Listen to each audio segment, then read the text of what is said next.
Ok, gente, vamos falar agora do histórico. Vamos falar um pouco do transfundo histórico desse livro, do ambiente onde ele está situado, etc. Vamos falar um pouco de Isaías, então, o homem Isaías, esse profeta tão notável aí. Ele teria vivido de 765 a 681, nosso amiguinho Isaías aí. Ele é descrito como filho de Amós no texto. Esse Amós a gente não sabe quem é, não sabemos praticamente nada a respeito do pai dele. Tem uma tradição rabínica que fala que Amós, pai de Isaías, ele era irmão de Uzias, o rei Uzias. Isso colocaria Isaías assim como de família real, né? Só que é uma suposição só, na verdade não é nenhuma suposição, digamos assim, que tenha argumentos fortes para ser defendida. Ela é mais uma tradição realmente rabínica, uma tradição judaica, então a gente não consegue falar com certeza se isso é verdade, e nem falar que não é verdade também, né? Nós também temos uma tradição, né, que fala que Isaías teria vivido até o reinado de Manassés, filho de Ezequias, aí, que ele foi perseguido, ele como profeta foi perseguido por esse Manassés aí. O Senhor salva, é o que significa o nome Isaías. Javé é salvo, o Senhor é salvação, e isso combina totalmente com a mensagem do livro, porque a mensagem do livro ela circunda tudo isso, né? Que o Senhor, no final de tudo, ele é o único socorro e ele é a nossa salvação. Então, por mais que Deus está falando, eu estou vindo com juízo, mas eu estou fazendo isso com fins de misericórdia.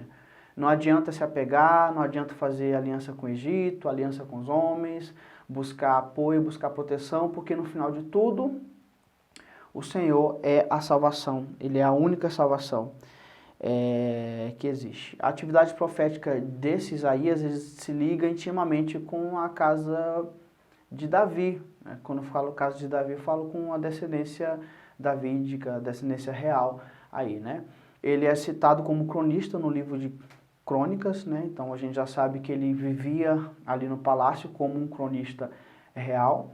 Se ele tem parentesco com a realeza, muito mais ainda, mas de qualquer forma ele tinha as suas idas e vindas diplomáticas, ele estava sempre atento e de olho no que acontecia ali no palácio, né?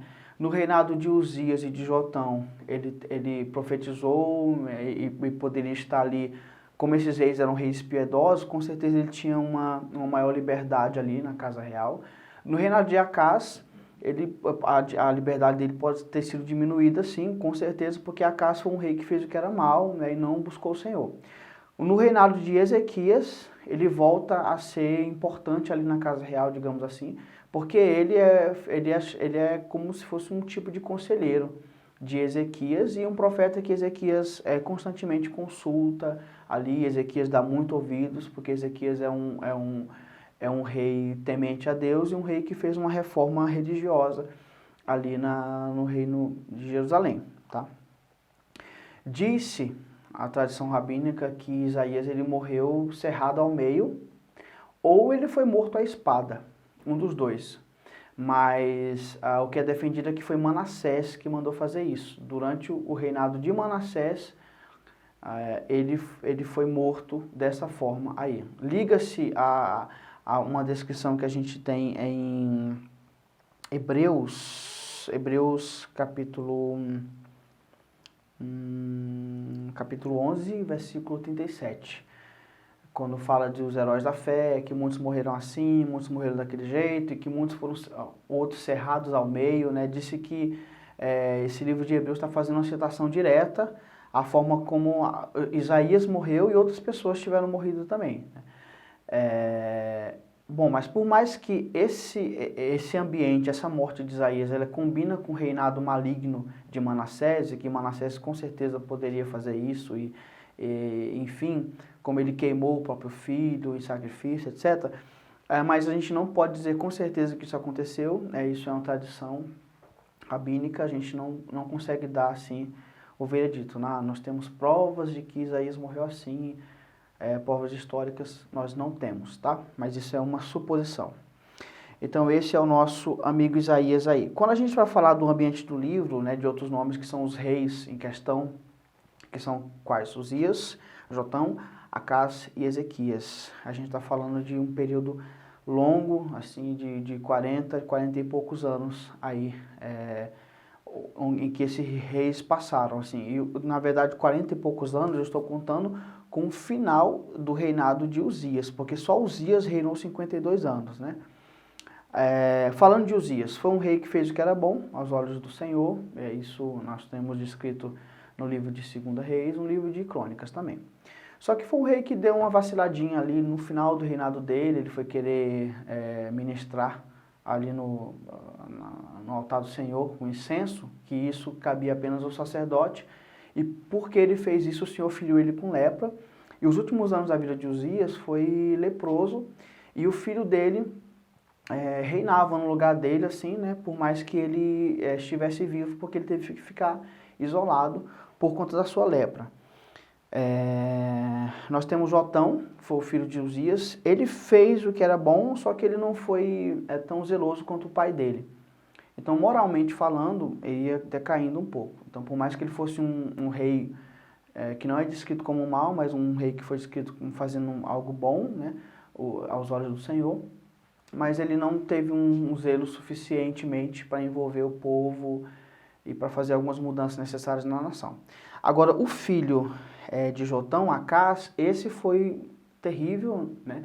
Ele colocou altares idólatras ali na casa do Senhor, ele sacrificava nos montes, ele chegou a sacrificar o seu filho a um deus.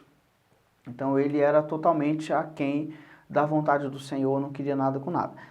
O filho dele, Ezequias, ele então faz o que é bom diante do Senhor e ele derruba os altares que o pai dele colocou dentro do templo, ele faz uma reforma mesmo, ele é descrito como um rei reformador ali em Jerusalém, e é um rei que vai dar ouvidos à atividade profética, é um rei que vai buscar o Senhor, e vai fazer o que é bom aí, tá?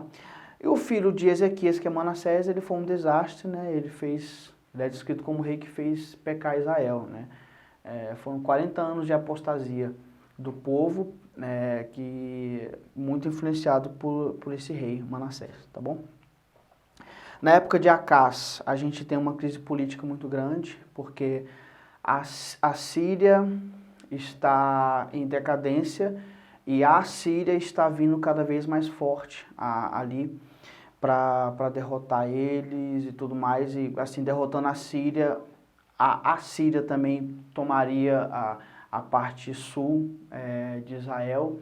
Então, ao contrário dos reinados de Uzias e de Jotão, anteriores a Acás, que tinham sido reinados prósperos, o reinado de Acás ele passa por muitas crises políticas e crises financeiras ali, né, no meio do povo.